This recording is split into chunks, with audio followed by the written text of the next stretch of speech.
you're going to go live. I don't know. They said it's at 4, but it's already 4. So, I see.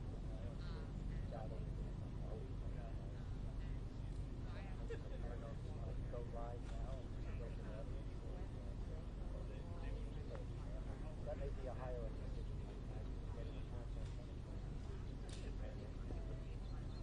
All right. So if you need to contact me,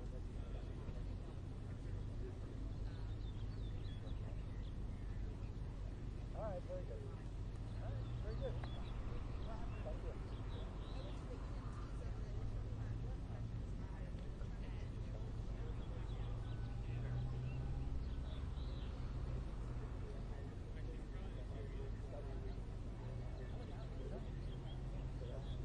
First thing we thought of was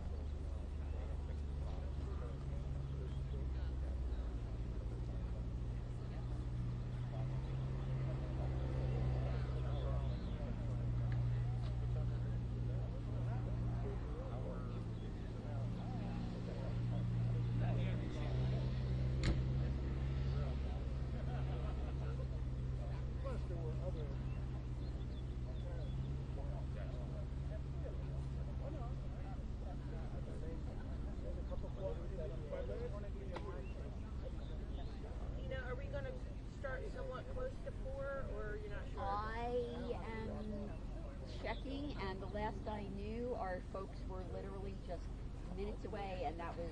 this is the mic check for New York. Only New York. Mic check. Only New York. I shared. All right. We got 5, 4, 3. 5, 4, 3, 2, 1, 1, 1. How's that? Good? We good? That's beautiful. That's great. There we go. Hi, Nick. Great singing.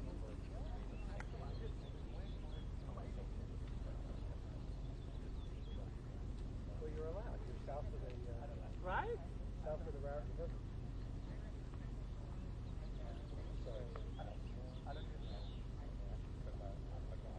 Our folks are on their way, I see them. Thank you.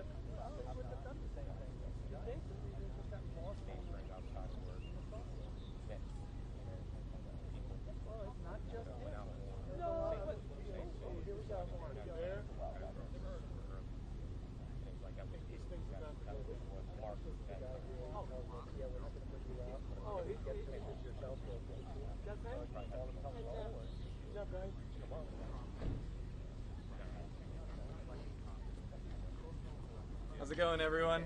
Good to see everyone again. We have slightly different speakers, so I'm just going to go through names and titles and spellings again. So we're going to start off with John Cecil. John spelled John, Cecil, C-E-C-I-L. John is the Assistant Commissioner for State Parks, Forests, and Historic Sites, which is within the New Jersey Department of Environmental Protection. After John, we have Bill Donnelly, B-I-L-L, Donnelly, D-O-N-N-E-L-L-Y. Bill is the Chief of the New Jersey Forest Fire Service. Then finally, we're going to hear from Trevor Rayner. Trevor, T-R-E-V-O-R, Rayner, R-A-Y-N-O-R, and Trevor is a Division Forest Fire Warden.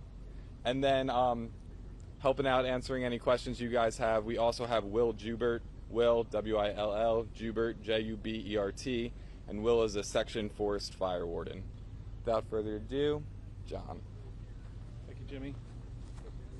Good afternoon. As Mr. Douglas said, my name is John Cecil, Assistant Commissioner for State Parks, Forests, and Historic Sites at the New Jersey Department of Environmental Protection.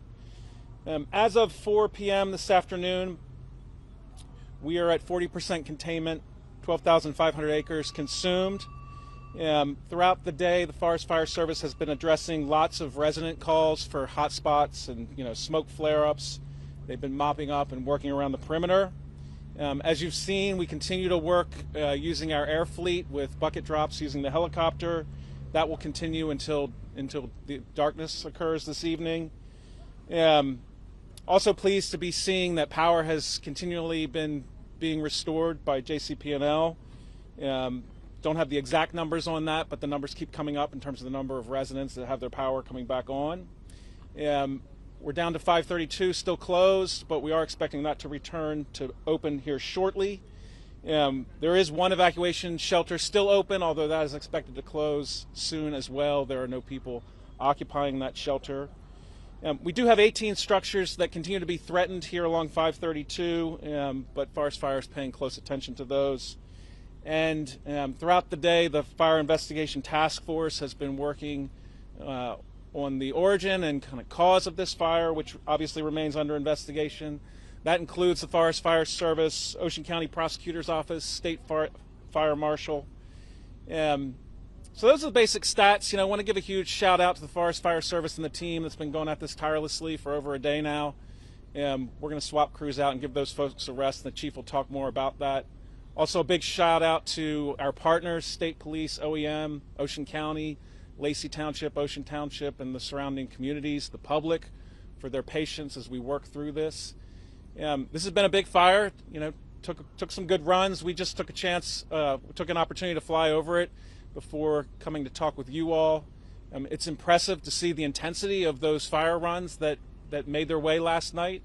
Burned out that 12,500 acres, but we still got a pretty big box to work this in, and still some work to do to clean up around the edges. So we can take some questions at the end, but for now I'm going to turn it over to Chief Donnelly. Thank you. Hey, good afternoon. So here we go again.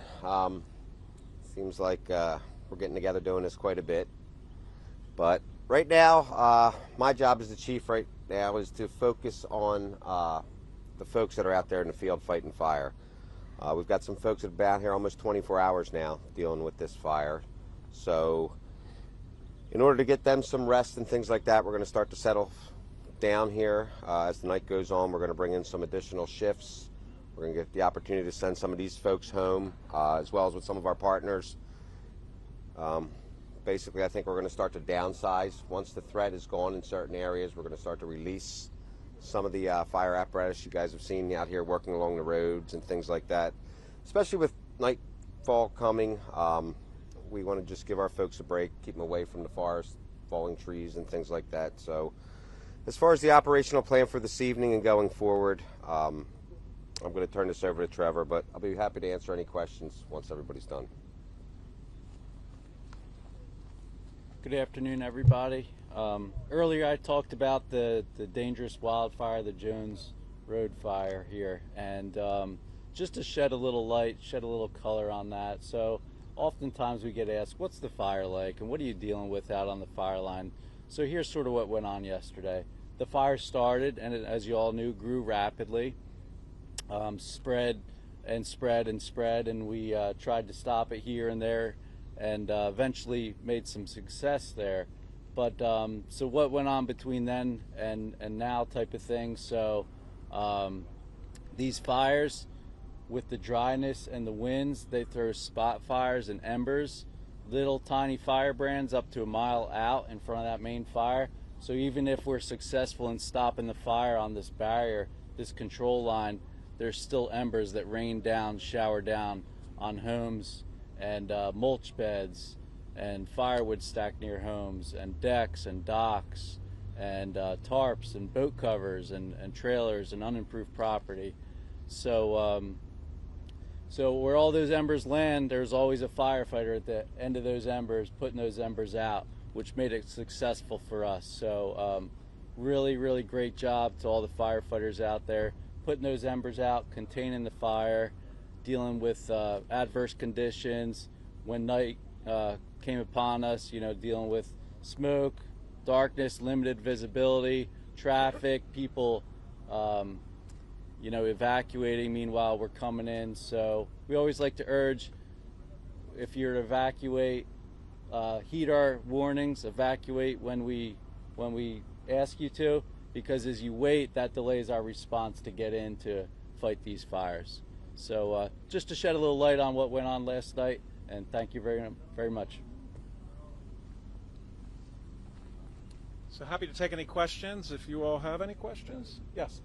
With the fire that was spotted from the tower yesterday morning, the initial fire, was there anything around? Where was that? Is there anything around it? Any campgrounds? Any sites? I think it's fair to say that fire was in the Greenwood Wildlife Management Area. As I mentioned, it's under investigation. that wildlife management area is unimproved. In other words, that's a term that we use to talk about the lack of facilities that it has. It's pretty wild and untamed space. So, it's not as if there was infrastructure there or a campground that you might see in a state park per se. So, to the point of the cause of the fire, we'll have to wait until the investigation bears that out. Sir, to piggyback off of what he just said, spotted yesterday morning, and I believe Trevor had said that at that time it was only 10 to 20 acres, if I'm not mistaken, and it's now 12,500 acres burned. Can you just speak to how that happens and speak to how rapidly these flames can spread? Trevor, you want to take that one? Yeah, sure. So as I mentioned this morning, the fuels, the condition, the fuels are those leaves, those pine needles, debris on the forest floor. Really dry right now, droughty. We're still in a drought. So fuels are dry. We're at the peak fire season here. April 20th is right at peak. Nice clear sky today means low humidity, winds, warm temps. It's all ripe for fire spread. So those small, seemingly small fires can grow rapidly. Yeah, I would just add to that, to really give yourself a perspective on what this looks like and feels like when you're up close to it. Imagine you're sitting in front of a wood stove, an enclosed space. It's really sucking the oxygen in, and you see that fire kind of tumbling in there. That's what's happening with this fire as it grows and progresses and that intensity builds. These fires have a capability of just kind of driving that energy and building off of themselves in a way that when they get really large, tens of thousands of acres, they start to create their own weather.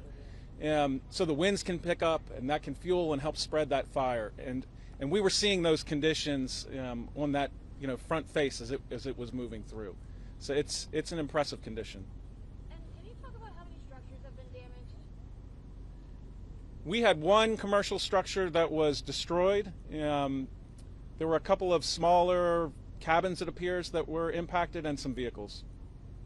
This morning it was said that we were expecting some precipitation this weekend, and that could help getting this fully contained. 40% containment now. Are we still on track for this weekend, or is it still up in the air? We got to look to the skies and wait to see what the weather bears out. I mean, it's really dependent upon, these fires will persist for a long time until we get soaking rainfalls. And Forest Fire Service will obviously stay on them and work the spots and work the edges and keep it in the box. But to fully suppress it and keep it from spreading through the ground that it's going to consume, right? We've got leaf litter that builds up over time. It burns down into those organic layers. You need a soaking rainfall for that. So that's what we need to see. The structures that are threatened along 532 right now, are those homes? And I know that it was mentioned that some operations may be downscaled. Is there still a possibility that evacuations could be issued again or for different areas? Chief, you want to take that one? Yeah, no, I don't think so. I think basically we have the fire right up to the edge of those folks' homes. There's nothing else left to burn at this point. So as far as the fire coming in and impinging on the property or any of the improved structures in the area, that's not going to happen there anymore. So those folks are good to go at this point. I know you guys said that you guys are going to start swapping people out, so some of the folks who've been out here fighting these fires can get some rest. At what point will you all feel comfortable to just downsize the entire operation? Well, we'll continue to downsize as we need to. As we start to get the upper hand here and we don't require as many resources to keep things in check or do the patrol or the monitoring that's necessary to monitor this fire, at that point we'll start to downsize resources as well as equipment. And but for now, it's we're going to go full steam ahead, at least probably for the next couple days, just based on what we're dealing with here. We still have some interior burning, and depending on the weather, and nothing blows out of our lines that we're working on. And like I said, right now they're forecasting rain, and if in fact that comes true, well then I believe come Saturday we're going to be in a lot better shape than we are today. Air quality concerns, tell something about concerns in New York City. Anyone speak to that?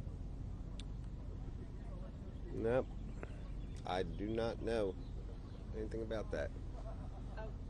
right across the way here, we're seeing a lot of charred trees and charred fuel. Can you talk about what that is an example of? Was that a backfiring operation, or was that a situation where the fire came right up to the road here? Well, that was a backfiring. The fire was impinging. You guys have to remember, New Jersey has some of the most volatile wildland fuels in the entire country. You know, everybody's used to seeing California and things like that, that chaparral that burns up them hills and goes crazy. Well, these pine barrens out here are the exact same type of fuel model. They are just like having napalm spread across the ground. It's, you know, on the right conditions, when humidity's low and fires become wind-driven, it's just, you can see, you can have catastrophic fires as a result of those conditions coming together. So, in advance of the main body of fire coming, our objective is to starve the fire so that when the fire arrives into the area, there's nothing left to burn.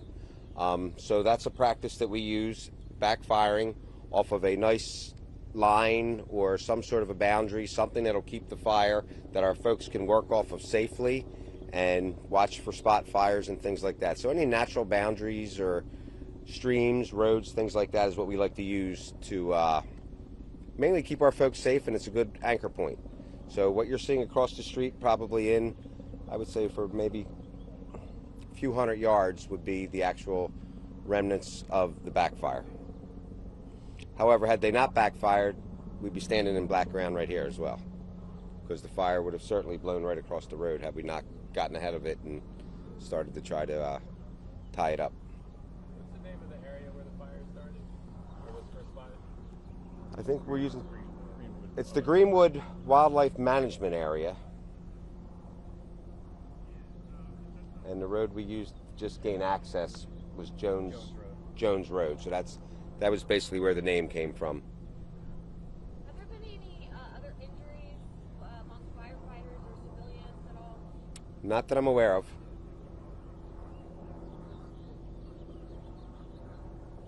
All right, unless you all have any other questions. Yeah, this is the last availability for today. We likely will do something tomorrow, mid-morning, mid to late morning, and information will come through Karen. All right, thank you very much. Appreciate your help getting the word out.